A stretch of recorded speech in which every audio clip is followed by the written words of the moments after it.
Why, hello, Algebra 1 students. This is Lesson 13. Our objective for today is how do you estimate and compare square roots?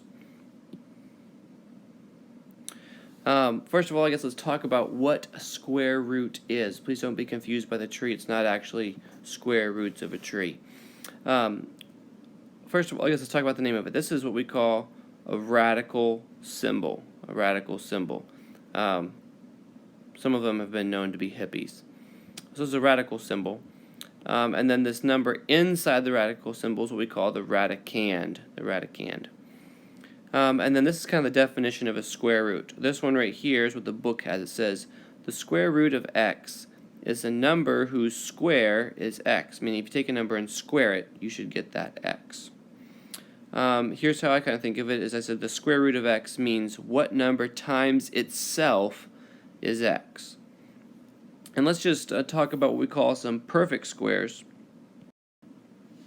We call these numbers perfect squares because when you take their square root, you get another whole number or a natural number.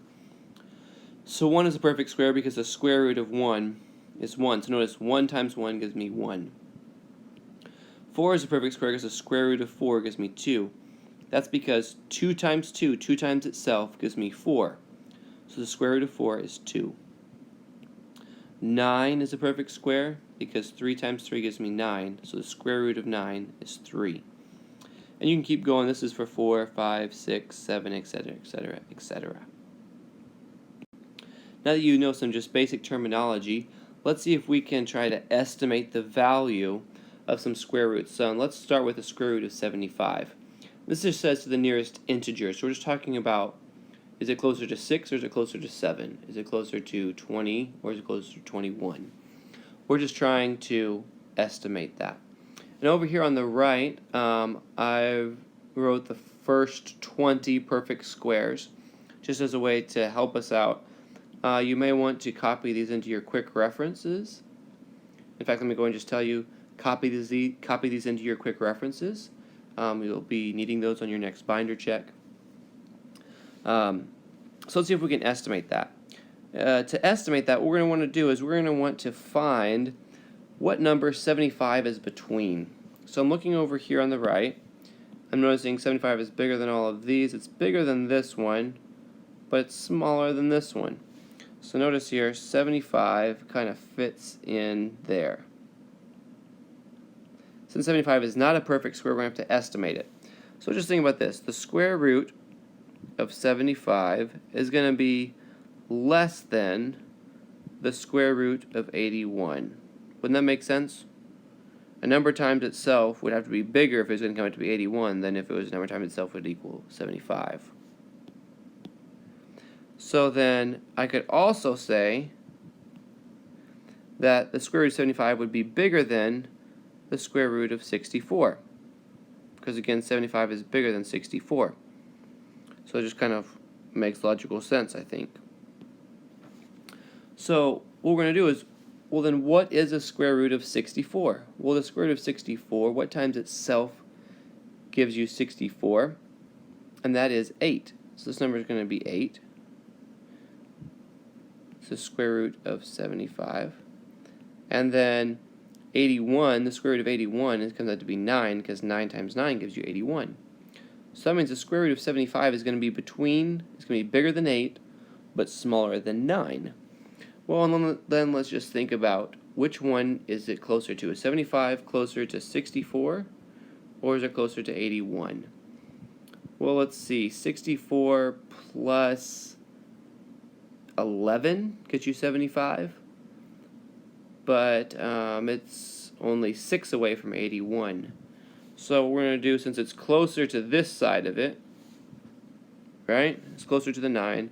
I'm going to say the square root of 75 is approximately equal to 9. Just because I think it's closer to this side than it is to that side. So it's going to be my answer. That's to the nearest integer. It's closer to 9 than it is to 8. Let's try that same thing again. So estimate the value of the square root of 30 to the nearest integer. Show work.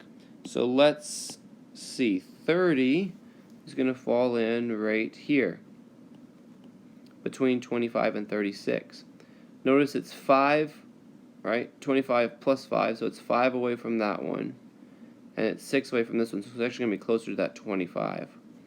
So the same thing, we're going to say the square root of 30 is going to be less than the square root of 36 and bigger than the square root of 25. Well, the square root of 25 is simply 5, and the square root of 30 then is going to be less than the square root of 36 is going to be 6. So therefore we know the square root of 30 is going to be between 5 and 6. Since the square root of 30 is closer to 5 than it is to 6, I'm going to say the square root of 30 is approximately equal to 5. And again, please do not use the equal to sign here. We're going to say approximately equal to, that's why I use those little squiggly marks. I just say it's going to be close to 5. Not exactly 5, but close to it. Alright, and then these last ones are just comparing some. You all know how to compare, but let's just practice simplifying them down. The square root of 81, 9 times 9 gives you 81, so this is just going to be 9.